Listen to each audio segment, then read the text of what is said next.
On Monday, having done a show on Sunday night, I'd come in and pick up the script for the show the 13 days following, read it that morning, and immediately sit down with Fred and the casting director about casting.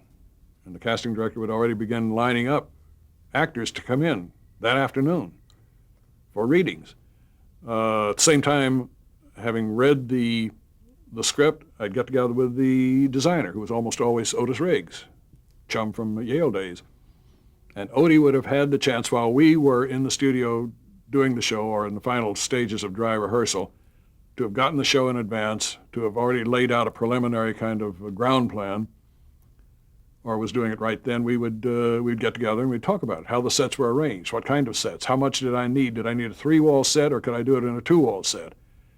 Could it fit right here in the studio plan, or could it go over here? One of the problems was always the cables which connected cameras to the plugs in the wall. Big, huge, rubberized cables that each camera drug all over the studio floor. Well, if you had your cameras arranged 1, 2, 3 in front of a set, and the next set was way down to the right, you had to be darn sure that camera 3 was the camera that went down to get the incoming scene, and that 1 and 2 would maneuver to cover where 3 had left. If you ever, for whatever reason, needed camera 1 to come behind camera 2 and camera 3, you'd have to lift the cables over the camera, lift the cable over the camera so he could get under. Often you had to do that for reasons of just continuity and all the rest. But that was very dangerous for making noise. It was very dangerous for getting your cables disorganized. And if you were not very careful, you would very soon have a pile of spaghetti in the floor with cables entangled and entwined. You had the boom with its cables, 2 booms. It had to make the same kind of maneuvers. So it was a constant battle to maneuver. At the same time, we were making those plans with Otis on set placement and what the sets contained and whether I had to have a door over here or could it be here. Getting together with Rose Bogdanoff about costumes.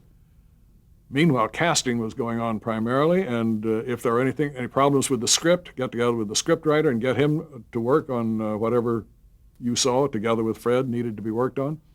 Casting went on Tuesday and Wednesday. Also, the production plans were going forward as best you could. Friday was usually the day that, I think it was Friday, that you'd have to be cast, and you would assemble the cast for a first reading of the script around the table. The script girl was there to time it.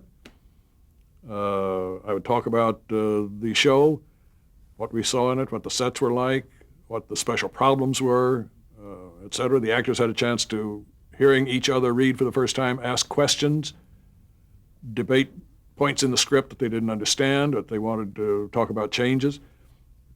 And then the actors would be dismissed, and Fred and the writer and I would be left to now put our notes together. I had made notes during the rehearsal. The writer had made notes. Fred had made notes. And always the writer was sent off. This scene has got to go. The script is now 10 minutes long. We've got to lose him. You've got to. Why do you have this in here? Why can't you blend these 2 scenes? The writer would be sent off with a mountain of work, just staggering with the stuff that he'd have to change and rewrite. And he'd start to do it that afternoon. And Saturday, I think, was the day, as I recall, that I would block the show, go as far as I could with the first script. If the writer was bringing in new pages, integrate that into what was going on. We'd have Sunday and to be at home and study the script and start to plan the camera work, blocking the shots. This is here, close-ups. This is a master shot, and figuring out how the cameras would be aligned to do that, how the cables would not be entwined. During the next week, on Monday through Thursday, we would rehearse, trying to put it together an act at a time, then a show at a time. And Fred would come in on generally on Thursday afternoon to see a first run-through of the show. Always a tension-making time. The actors were still insecure. They had just gotten out of their scripts and were really working cold for the first times. And Fred would have enormous notes. Usually the actors would be sitting around on one side of the ballroom, and Fred and I and the script girl and the writer would be huddled off in another corner, and the actors would be watching us and sort of trying to overhear what was being said. And Fred would come in with a slew of notes. This is not working, we've got to change that, or it's going fine, just keep doing what you're doing. He'd leave with a cheery word to the actors, and the director is now left with the actors to give them his notes and the producer's notes. And then with whatever time was left, rehearse and work on the scenes or whatever was needed work on. Friday was the last dry rehearsal day. Fred would not come back to that unless the show was in such bad shape that Friday afternoon he needed to see something, to see if we were able to make the changes that he had requested. But normally the director was left to work out those changes and to rehearse full through the show, play it a couple of times, trimming it down for timing all the while, and refining the camera shots. The technical director and the audio man and the lighting man would sit in on that Thursday afternoon show or Thursday morning show rehearsal that Fred sat in on. And with the floor plan in front of them and my markings for the cameras, I would have to, the script girl would have already planned all of that. I had given her my notes. She had targeted, penciled in on each set where the cameras were, where the mic booms were, what the light problems were. They would then go off and make their notes and make their lists to transmit to their crews. Saturday, we'd move into the studio to block on camera, which is always a hellacious day.